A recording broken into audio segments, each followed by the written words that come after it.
Hello, souls and demons, and welcome to the portal. Today's supposedly true story was submitted to my email under the alias Taylor Sawyer. So sit back, grip your seats, and enjoy. I'm a preacher's kid. I grew up with my mom, dad, and an older brother and sister. Most of my life I lived in a parsonage. A parsonage is a house provided by the church to the preacher and his family. Contrary to popular belief, ministers make very little. Unless you're Joel Osteen or preach at a megachurch, preachers are just above the poverty line. That's why I knew it was a calling for my dad. I definitely knew he wasn't in it for the money. But I'm not here to push my religious beliefs or win you over to the virtues of my family. I'm here to tell you about the haunting. I will be touching on religious topics, but only where the story demands it for context. My family moved into the parsonage into the late 90s when I was 10. I fully believe there were dark things already there for me. I'm in my 30s now, and I still look back on those times with absolute terror. This was before Zach Baggins told us about EVPs and residual hauntings. Before the Paranormal Activity franchise made my story cliché, and before YouTubers had list videos about the types of haunting. And before I knew that the first signs of a demonic haunting is the appearance of shadow people. Like I said, I'm an adult now. I've done my research. I've tried to debunk everything. Part of me sincerely hopes it isn't real. I wish a doctor would have diagnosed me with a mental disorder that caused hallucinations. I wish I would have found out my room was getting too much carbon monoxide. I wish there was an actual human intruder secretly living in the attic. Because the alternative is too much. It's too dark. I had to grow fast, or I would have been consumed by the abyss of nihilism. I was only 10 years old, dealing with ageless, hateful entities. I believe this creature was already there at the parsonage when we moved in. Maybe somebody knew it was for preachers and they put a curse on it. Now it was just laying dormant, waiting for someone to call it, to channel it. So now we need to talk about the movie Event Horizon. I'm not saying the sci-fi movie directed by Paul W.S. Anderson is an evil movie. I just think the darkness at my house used the movie. Like how the spirits use a seance or a Ouija board to grow stronger. It used my fear of the movie to manifest itself. My parents knew the negative consequences of keeping their kids sheltered for too long. My parents knew being too strict would have the opposite effect on us when we left the house. They didn't want to let us become adults being naive with no self-control. We would bolt towards bad decisions like a dog finally let off his chain.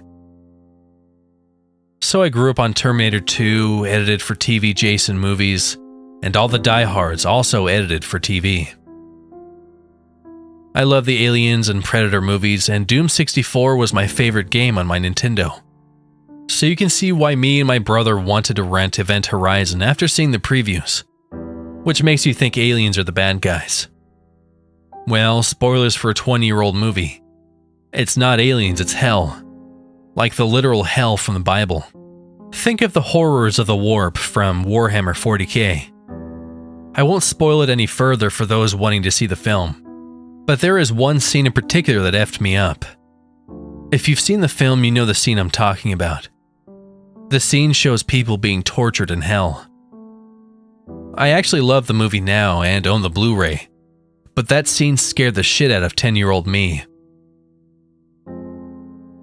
I shrugged it off pretty cool-like in front of my older brother until the nighttime came. Once again, I started thinking about that movie, that scene. My young mind started questioning everything with Sunday school logic. Do people really go to hell? Is that what it's like?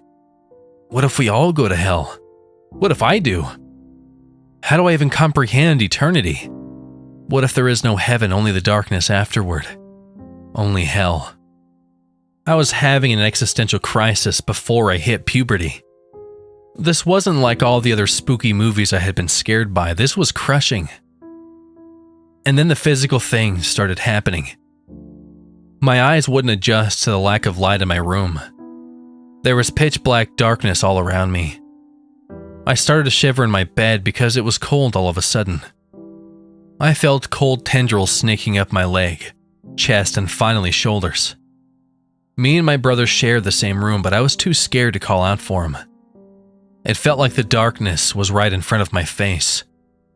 I felt like something in the darkness would lash out and bite me, like a snarling wolf hovering over its prey. Somehow in my shivering, terrified state, I fell asleep.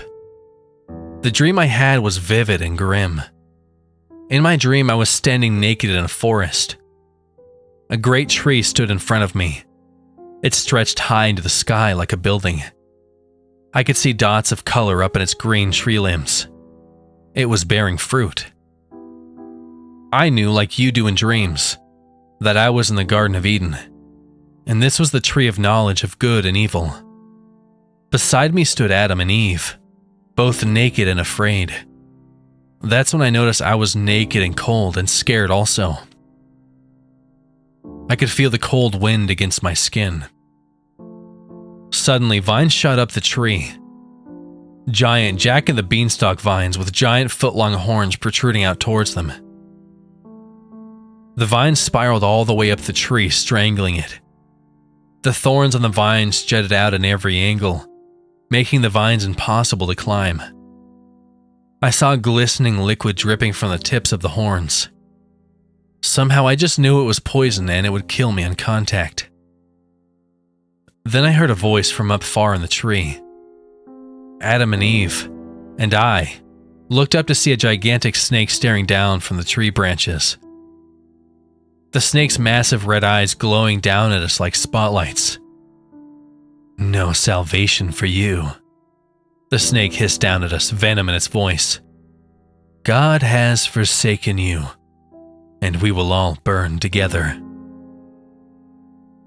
I woke up shaking and terrified, but unlike most dreams that fade upon waking, I felt the nightmare grow stronger upon waking.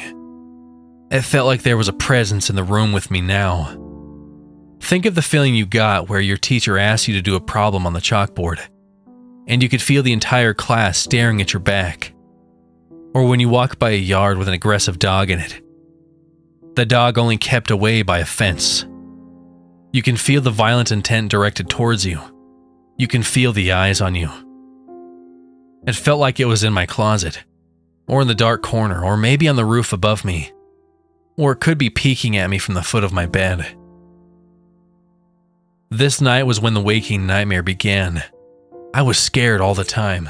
There always felt like a malicious presence was around me. I was always cold and lethargic.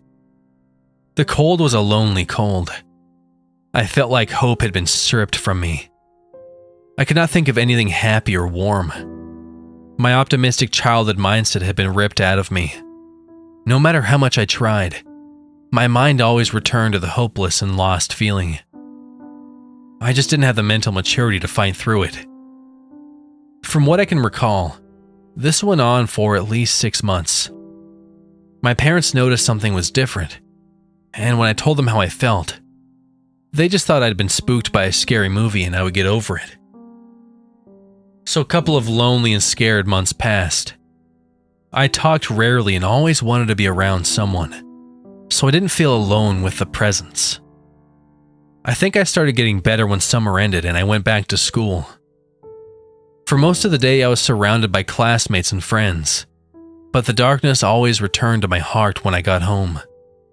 As soon as I crossed the threshold, it felt like the cold weight of despair had dropped inside my stomach, making me weak and sullen. Finally, my brain started telling me I wasn't in danger. I always felt like I was about to be hurt, like I was a prisoner with a guillotine hanging over my head. But after months, I realized there was no danger, only the feelings of dread. I started trying to take back my life. I started to ignore the unyielding feeling of despair and emptiness. But this only made things worse. YouTube, Google, and even MySpace weren't a thing yet. There was nobody to teach me about hauntings, and nobody who would really listen. And most of all, there was nobody to teach me about shadow people.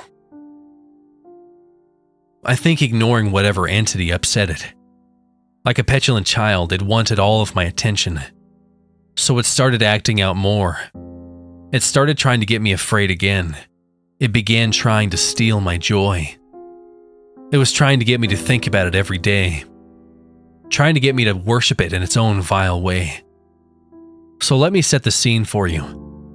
The hallway outside of my room ran to a small foyer area where the front door was located. From the foyer, you had two options. The doorway to the left that ran through the living room, or the door on your right that led through a dining room area. From each of these rooms, you could continue into the kitchen and the side entrance. Also, during this time, there was a string of burglaries and auto burglaries in the neighborhood. The neighborhood was on high alert, and my dad feared our house was too vulnerable. Because the side entrance had a door with a big glass window, my dad feared a burglar could easily look in and see everything and break the windows to unlock the door. I was 12 at this time. I was a scrawny, acne-ridden kid and I knew it. So I had a plan if I saw a burglar. I would yell in a deep voice, pretending to be bigger and tougher than I was. So keep that in mind. I would always walk through the living room when going to the kitchen. The lights in the living room needed to be replaced, so they would flicker a couple of times before turning on. I hated that because every time I hit the switch, I swear I could see something moving in the darkness. Then the light would come on to reveal nothing. During the strobe effect, I would only see the figure when it was dark. The figure would duck behind the couch, be sitting on the love seat, or crouched on the carpet. All this kept up for weeks. I didn't want to think it was supernatural. I wanted it to be a trick of the light. I wanted all the spirit stuff behind me. I wanted to grow up and not be afraid of silly things like ghosts and demons. But it got to the point that I would look down as the light blinked, and only lifted my head once it fully clicked on. One night, I didn't look down. I was back in my parents' room talking with my dad. He suddenly asked me to get him a soda from the kitchen. I was in a good mood and in a hurry to get back to the conversation with my dad. I ran and flicked on the light, looking straight ahead. As the lights flickered on and off, I saw the pure black outline of a 7-foot-tall man. It stood in the middle of the room facing me head on, like it was challenging me. What made this different was when the light was on, it didn't disappear, and when the light was off, I could still see its black outline against the darkness around it. Think of it this way. Take a cardboard cutout of a person, spray paint it black and put it in a non-lit room. The dark cutout would still stand out against its surroundings. You still would be able to see it, because it was darker than its surroundings. The thing just stood there, blacker than black, flaunting its existence to me. Being confronted with this, my brain screamed. It's real. It's really here. So it has to be a burglar. In my fake deep voice, I screamed, "Hey asshole, what are you doing in here?"